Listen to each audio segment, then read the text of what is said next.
Well, hello all. Yesterday I went to the doctor and I took my mother with me as an advocate, because I believe that, say if you go to the doctor with AS and you might come over a bit abrupt and everything else, that you should have an advocate, even if it's a social worker or it's somebody, a key worker, or it's somebody basically that can convey the message across. Now, there's been a lot of crap going on in my life recently, and I'm not going to go into that, but suffice to say, I got to the stage where I couldn't cope with any more, had a few suicidal thoughts and everything else. You get the picture. I went to the doctor, and he's a young doctor. I ain't going to go into his name because but he's a young doctor.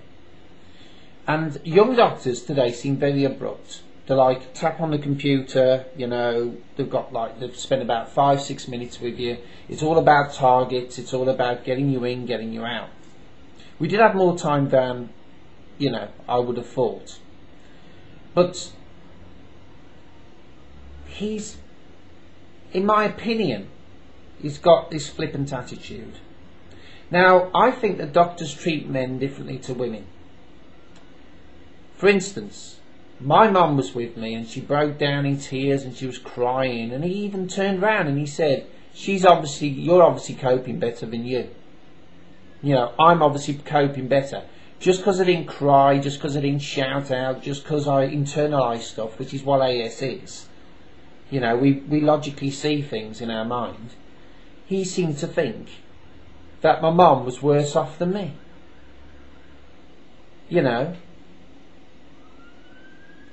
Silly. And another thing that was very, very strange about it was, he said, well, you're old enough, you can talk for yourself, can't you? My mum says that what he was actually saying was that she was too upset to talk, so I talk. But he could have said, let me hear it in your words now, Stephen. He didn't have to, put that sting to it, you know what I mean? And when I said, I just want more help, which is basically what I was there for, he said, I don't know what you mean. What help? What do you expect me to do? Basically. He asked me what I wanted in the way of tablets, instead of, he's the doctor, he should be able to tell. I mean, for freak's sake, I am quite intelligent, but there's people that go in there that wouldn't know flipping citalopram from diazepam. They're not meant to. They're not doctors. He's had a word with the counsellor and said he'll bring things forward.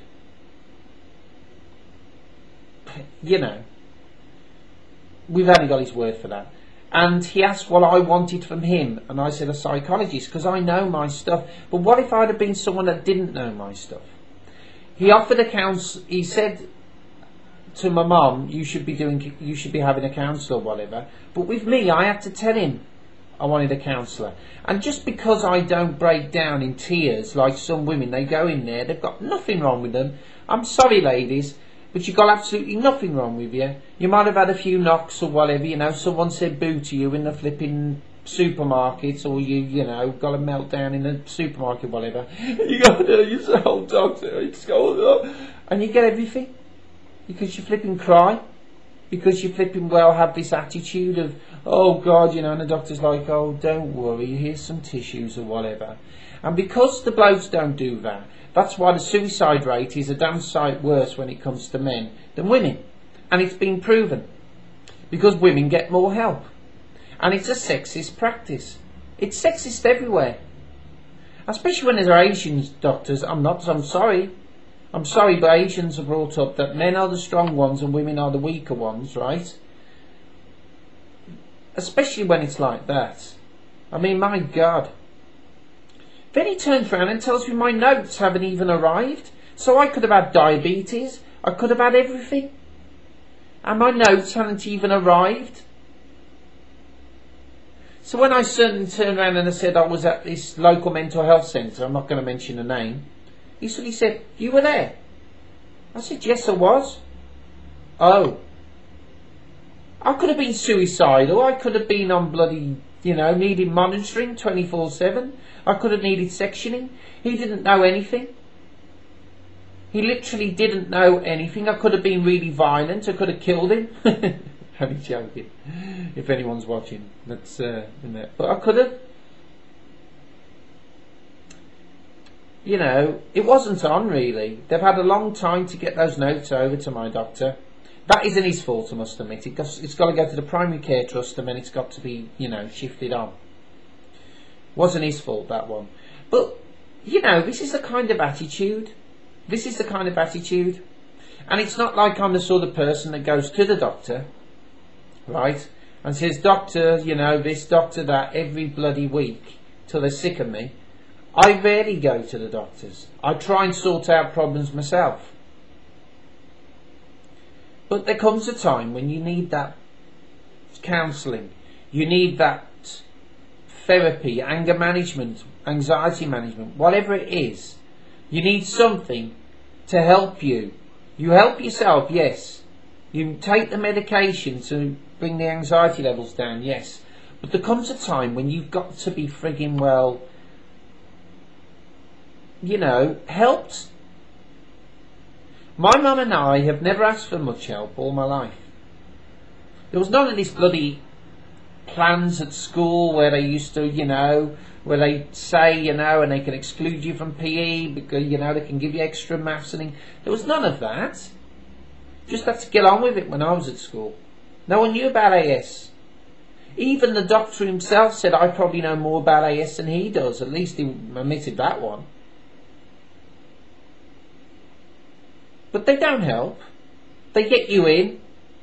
They assess the situation. They write it down. But doctors haven't got time now to fully get a rapport with patients. They've got far too many of them. They get you in. They find out what medication they can give you and they get you out again.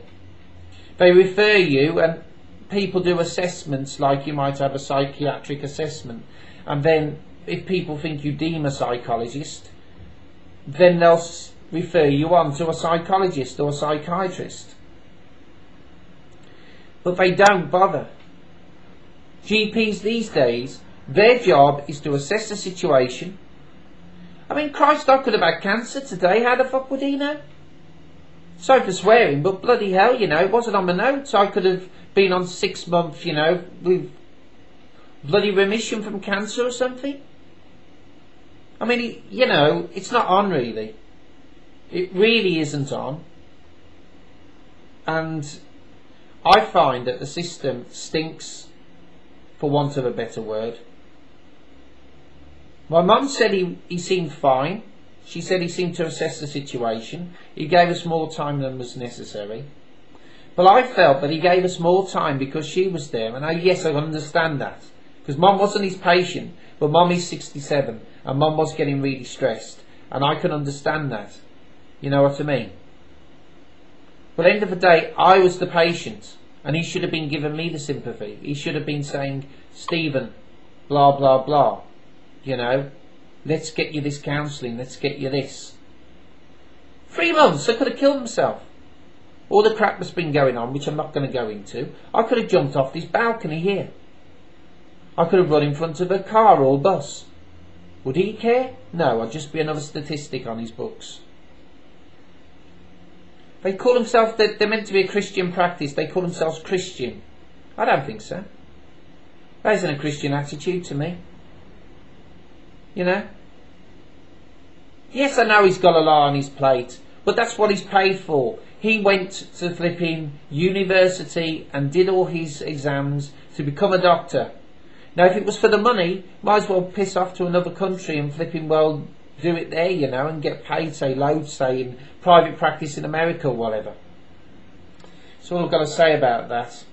It's the way the system is at the moment. If you haven't got the money and you're going by national health standards, forget it. Take care, bye for now.